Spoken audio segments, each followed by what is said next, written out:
Hello students, तो चलिए शुरू करते हैं फ्लैशबैक सीरीज। और कल मैंने आपको एग्रीगेट सप्लाई पढ़ाया था और उसके साथ में कंजम्पशन फंक्शन पढ़ाया था। आज मैं उसी कंजम्पशन फंक्शन को आगे कंटिन्यू करूंगी और साथ में मैं आज आपको सेविंग फंक्शन बताऊंगी कि सेविंग फंक्शन क्या होता है। तो हमने जो कंजम्पशन फंक्शन पढ़ा था उसमें हमने break even point, saving, dissavings, ये सारी चीजें पढ़ी। अब उनका इम्पैक्ट उनके सब टाइप्स पे कैसे आता है ये पढ़ेंगे।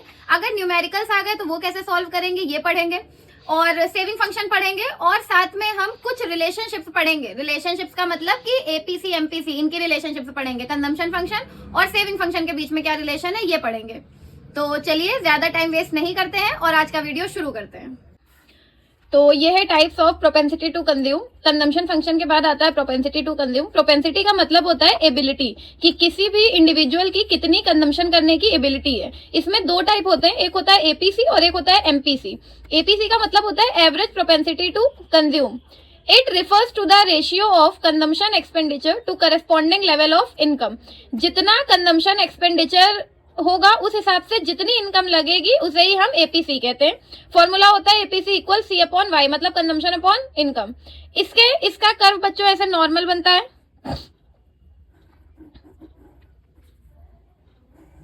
एक्स वाई, ये हमारा कंजम्पशन कर्व हो गया। इसमें कहीं पे भी डॉट मार्क कर दो, वो हो जाता है एपीसी। और ऐसे लिख देते हैं एपीसी, खत्म, और कुछ नहीं। और इसका कर्व इतना ज्यादा इंपॉर्टेंट भी नहीं है। नेक्स्ट इज इंपॉर्टेंट पॉइंट्स क्या हैं इसके एपीसी के बारे में। As long as consumption is more than income, APC greater than 1। जब तक कंजम्पशन इनकम से ज्यादा रहेगा तब तक जो एवरेज प्रोपेंसिटी है वो 1 से ज्यादा होगी। नॉर्मल सी बात है, अगर इनकम कम है कंजम्पशन ज्यादा है तो 1 से ज्यादा ही होगी। सेकंड है at BEP break even point APC equals 1। Reason, क्योंकि कंजम्पशन इक्वल होता है इनकम के, तो 1/1 1 आ जाएगा। When consumption is less than income APC less than 1। जब कंजम्पशन इनकम से कम होगा तो एपीसी भी कम। APC can never be zero because consumption can never be zero. Consumption कभी भी जीरो नहीं हो सकता। APC falls with increase in income. जैसे जैसे इनकम बढ़ती है कंजम्पशन गिरता है, क्योंकि आप एक सर्टेन लेवल तक की चीजें कंज्यूम कर सकते हो, उसके बाद नहीं कर सकते। तो जब इनकम बढ़ेगी तो आपका कंजम्पशन फॉल होगा, एपीसी फॉल होगा। अब हो गया एपीसी। अब हम आते हैं एमपीसी पे। एमपीसी का मतलब है मार्जिनल प्रोपेंसिटी टू कंज्यूम। तो ये होता है MPC. It refers to the ratio of change in consumption expenditure to change in total income. जितनी इनकम में चेंज आता है उसी हिसाब से कंजम्पशन एक्सपेंडिचर में चेंज आता है। इसे ही हम बोलते हैं एमपीसी, और इसे एडिशनल कंजम्पशन भी बोला जाता है। तो फॉर्मूला होता है MPC equal change in consumption upon change in income, या delta C upon delta Y. इसका डायग्राम देखिए कैसे बनता है। X Y, zero consumption. यहां पे आपने अगर एपीसी मार्क किया है तो क्योंकि एमपीसी का मतलब एडिशनल कंजम्पशन है, तो इसके आगे ये जो इतना कंजम्पशन बचा है इसमें कहीं पर भी आप पॉइंट मार्क कर दो वो आपका एमपीसी हो जाता है। ये हो गया आपका एमपीसी। अगेन इसका भी डायग्राम कोई कंपलसरी नहीं है, बट आपको मीनिंग, फॉर्मूला और पॉइंट्स याद होने चाहिए। MPC varies between 0 and 1। MPC 0 और 1 के ही बीच में वेरी करेगा, क्योंकि या तो एडिशनल जो कंजम्पशन होगा वो पूरा का पूरा एडिशनल इनकम या तो पूरी की पूरी कंज्यूम हो जाएगी या तो पूरी की पूरी सेव हो जाएगी। तो एमपीसी 0 से 1 के ही बीच में वेरी करता है। MPC of poor is more as compare to rich. Poor का एमपीसी ज्यादा होता है रिच से। रीजन, क्योंकि पुअर के पास उसकी अफोर्डेबिलिटी के हिसाब से चीजें होती है, तो जब इनकम बढ़ती है तो वो कंजम्पशन बढ़ाता है।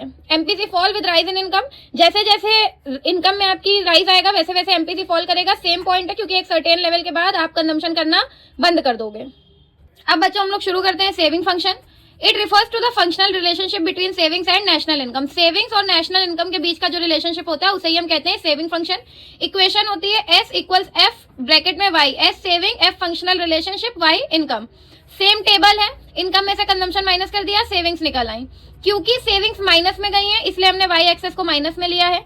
जितना हमारा ऑटोनॉमस कंजम्पशन होता है उतनी ही नेगेटिव सेविंग्स होती हैं। तो ये जो इतना पार्ट है ये हमारा माइनस सी बार हो गया, क्योंकि ये ऑटोनॉमस कंजम्पशन भी है और यही सेम टाइम पे माइनस सेविंग्स होती हैं।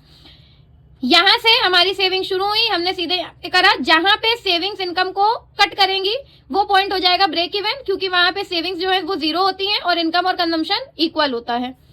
इस पॉइंट पे कोई भी सेविंग नहीं हो रही है, माइनस में है, मतलब डिस सेविंग्स है। और इस पॉइंट पे पॉजिटिव सेविंग्स हो रही हैं, क्योंकि इसके बाद में हमारी सेविंग्स जो हैं वो पॉजिटिव है। ओके, अब आ जाते हैं इसके पॉइंट्स पे। Starting points of curve shows negative savings when income is 0। जब इनकम 0 है तो नेगेटिव सेविंग्स है। At point P saving zero, that is break even point. ये पी पॉइंट है, ये ब्रेक इवन है जहां पे सेविंग जीरो है। Saving curve is a positively sloped curve और सेविंग कर्व जो है वो पॉजिटिव स्लोपिंग है। After BEP saving is positive, break even point के बाद सेविंग जो है वो पॉजिटिव हो जाती है। तो ये हो गया कर्व का एक्सप्लेनेशन। अब हम आते हैं टाइप पे, types of propensity to save या सेविंग फंक्शन के टाइप। तो जैसे कंजम्पशन दो टाइप का होता है, वैसे सेविंग्स भी दो टाइप की होती है, एपीएस और MPS, average propensity to save और मार्जिनल प्रोपेंसिटी टू सेव। ये क्या होता है? It refers to the ratio of savings to corresponding level of income. Savings का इनकम के साथ क्या रेशियो है, वही एपीएस होता है। फॉर्मूला होता है S upon Y, saving upon income.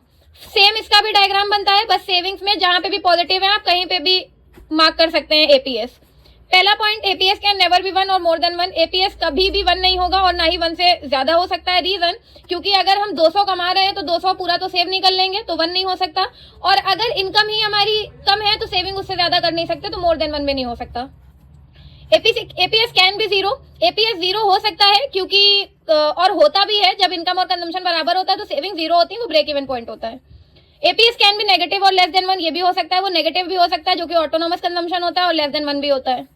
APS rises with increase in income, जैसे जैसे इनकम बढ़ती है एपीएस बढ़ेगा क्योंकि आप सेविंग्स बढ़ाओगे। Next is MPS, it refers to the ratio of change in savings to change in total income. जितना income में चेंज आएगा उसी हिसाब से सेविंग्स में चेंज आएगा, इसे एमपीएस कहते हैं। Formula delta S upon delta Y, change in savings upon change in income. MPS varies between 0 and 1, MPS 0 से 1 के बीच में ही ट्रेवल करता है। दो रीजंस की वजह से, या तो पूरी की पूरी इनकम सेव हो सकती है तो एमपीएस 1 हो जाएगा, या तो पूरी की पूरी इनकम कंज्यूम हो सकती है तो एमपीएस 0 हो जाएगा। तो स्टूडेंट्स, ये था मेरा आज का वीडियो कंजम्पशन फंक्शन और सेविंग फंक्शन के ऊपर, और इनके कर्व इंपॉर्टेंट हैं तो आप अच्छे से इनके कर्व समझिए। इनके रिलेशनशिप्स जो मैंने अभी आपको पढ़ाए उनसे न्यूमेरिकल्स बनते हैं, तो वो न्यूमेरिकल्स आप अच्छे से समझिए। और अगर आपको किसी तरीके का कोई डाउट आता है तो मुझे कमेंट सेक्शन में बताइए। और आई होप आपको मेरा वीडियो अच्छा लगा होगा, तो लाइक करिए, अपने फ्रेंड्स के साथ शेयर करिए और चैनल को सब्सक्राइब करिए। Thank you so much.